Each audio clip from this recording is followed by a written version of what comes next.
Like, comment, share, and subscribe. Hit that notification bell in the upper right-hand corner. Follow me on all forms of social media. Check me out at thatdrummerguy.com and enjoy the following presentation.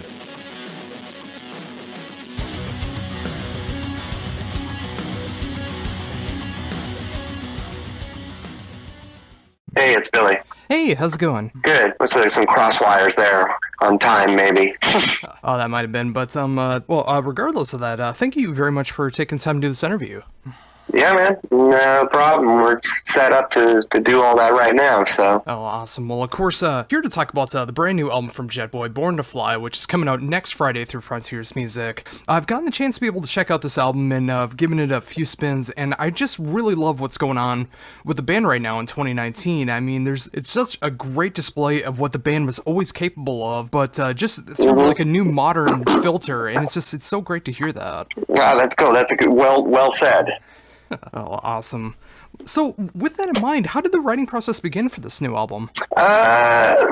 Well, first, after everything, we got the offer and all that, it was a bit of a mind scramble, like, now we got to write a bunch of songs, so but realistically and honestly, we just sat down and everything just flowed. This record was written pretty quick, within a few months, and completely demoed all the way down to, the shakers we wanted and the harmonies and blah, blah, blah. So, once we got into it, it just ran smooth. We thought we were going to have to rehash a couple old, riffs that we had that never made it to records and, turned into songs, but it didn't work out that way. There were two songs that Nick and I had written and demoed just not that long ago, a couple years at that. And those two songs, which we can still consider brand new, were the only ones. Everything else was just sit down and, put a riff on the voice memo and then build it up in Logic and, send the music to Nick and he would write the lyrics. And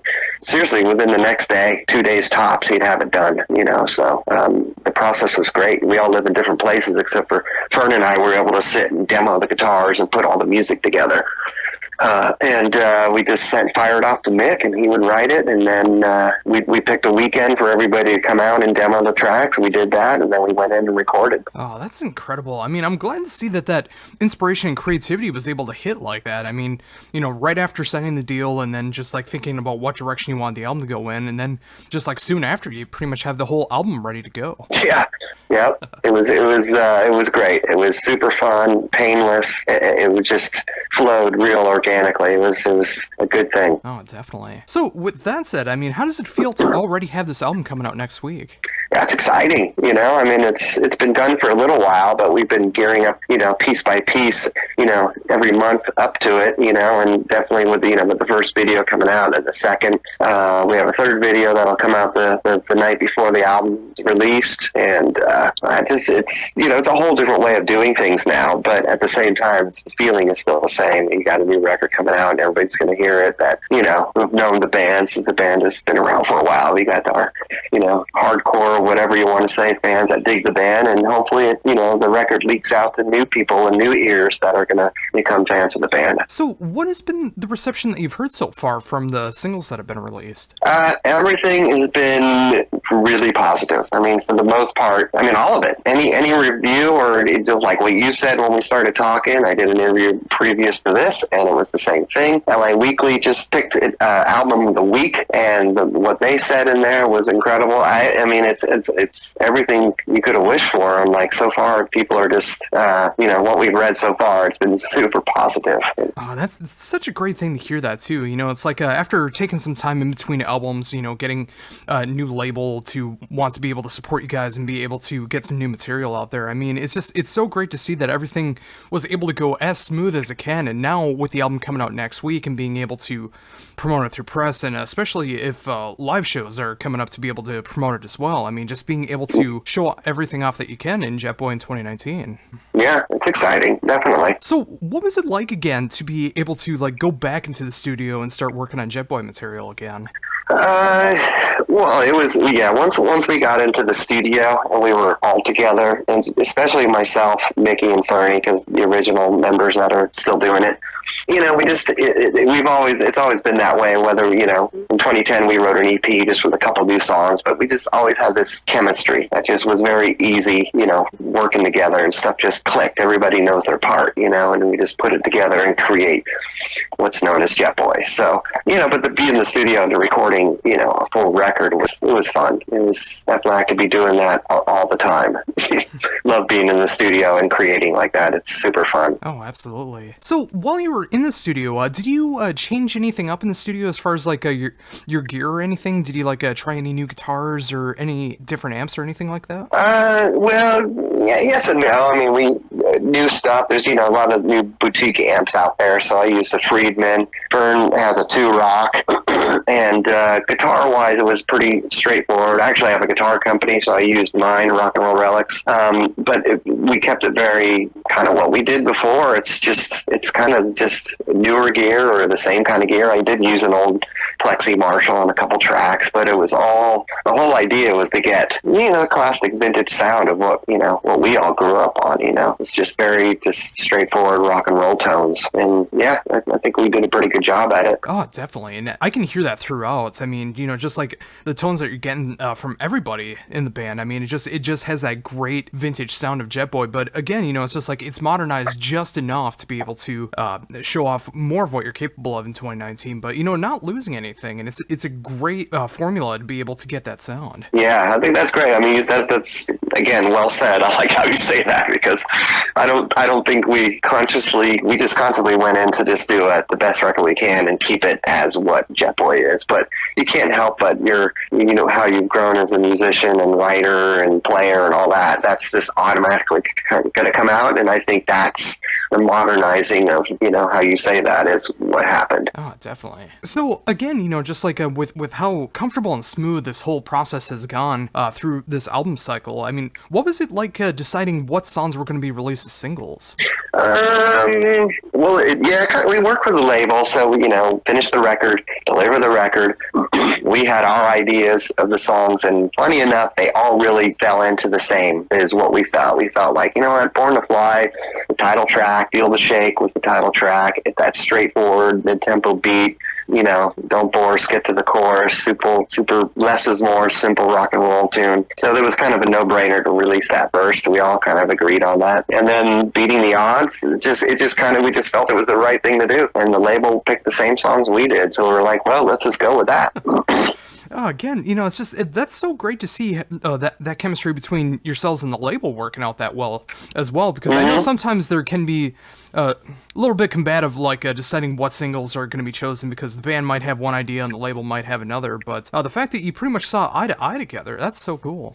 Yeah, that's I would think that's a rare one for sure. So yeah, and again, another thing that I do love so much about this album and Jetboy in general is just like the diversity throughout the entire album, because you're never going to hear the same song twice, and you're going to be hearing all these different styles that sound so well together and being so distinctive. I mean, what was that like when you were writing the songs? I mean, did you have an idea of what you wanted to accomplish on this album, or did you just let it free flow and just wrote what came out? Yeah, a little both. Most of it was free flow. I mean, we the stuff we come up with is pretty AC/DC, Aerosmith, Cheap Trick-ish, driven or influenced or whatever. But we did.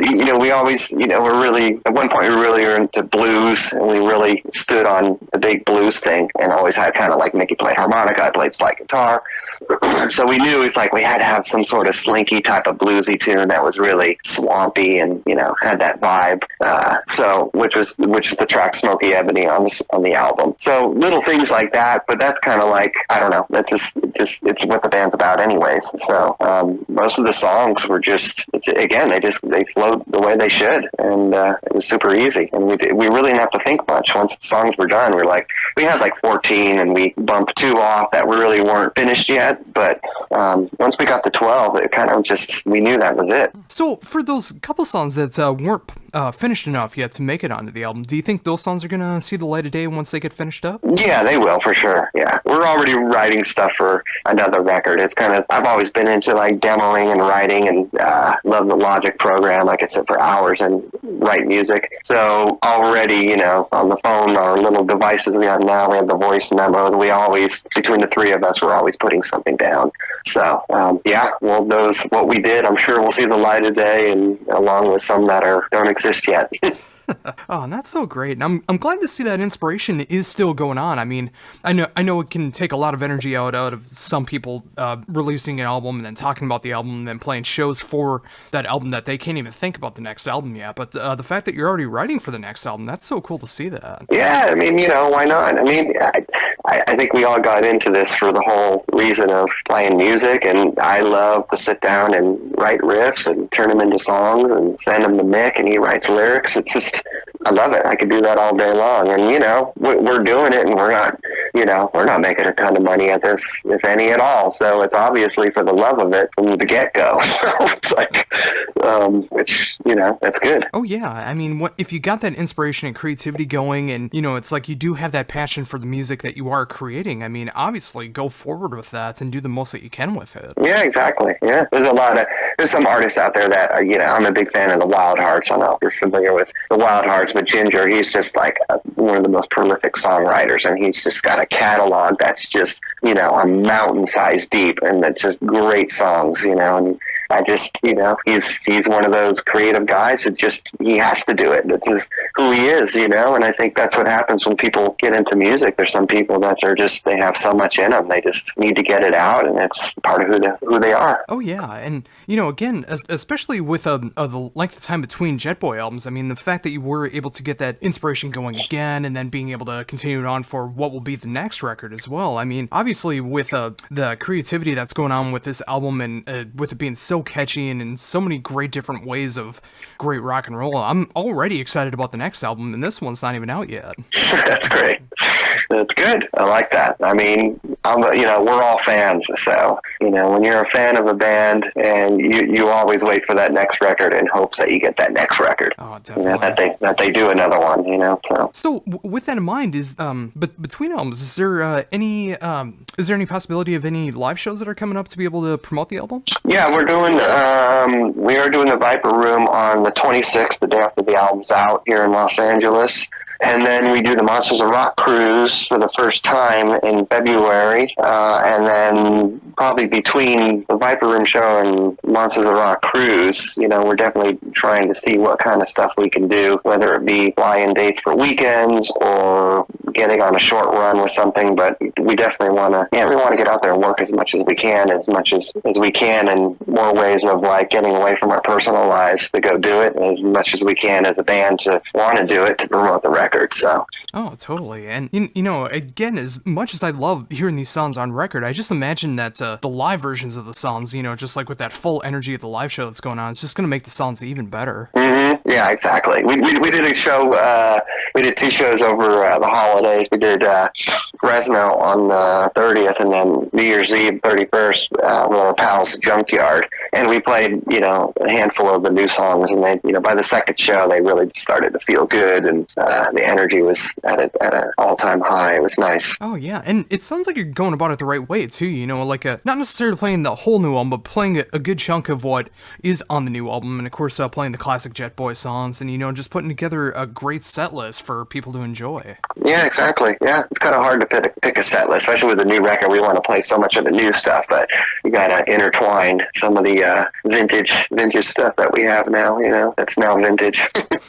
Yeah, and, you know, that's a great thing, too, you know, it's like with the new album and being able to diversify the set list and, you know, just like incorporating some new life into the live shows and stuff like that, and a new album is a great way to do that. Yeah, this is good. You know, I think the best part is we did really not have no idea this was going to happen. Of course, when you're in our minds, we're like, oh, we gotta write some songs and maybe do a record or release a song here and there. But then this band, we just like out of the blue, this offer from Frontiers came, and just one thing after another once we started going, and it's just like, wow, now we're in it. It's just you just never know what's gonna happen, you know? Oh, totally. And with that, of course, you mentioned that you were going to be playing the Monsters of Rock cruise. I mean, what's that like to be able to like play as Jetboy on a cruise like that?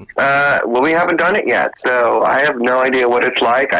We have friends that have been on the cruises and played many times. They say it's awesome. I'm looking forward to it because there's a few bands on it that I love: Rose Tattoo and the Wild Hearts and DAD, Pat Travers, you know, and then friends of ours like Kicks and Skid Row. So it's gonna be a trip. I'm sure it's gonna be a good time. Oh, I'm sure of it. I mean, between playing home shows, playing on a cruise like that, and of course being able to promote an amazing new album like Born to Fly, I mean, the fact that all this is happening with Jetboy in 2019, as a fan, I'm just so excited to see all that, and it's just great to see you guys being able to tear things up the way that you guys are right now, and it got me really excited to see everything that's going to be happening as well once the masses are able to hear the album and being able to see you guys live. Exactly, yeah. I mean, it's, you know, I think it's just a matter of like, you know, like talking to you again and doing the interview before, the LA Weekly, it's all been just like so positive, and we're just kind of not really expecting anything, just you know, as Joe Perry said, let the music do the talking, and in hopes that people that hear it are going to dig it and it resonates with them. And so it's going to be exciting to see once it's out, it gets out there.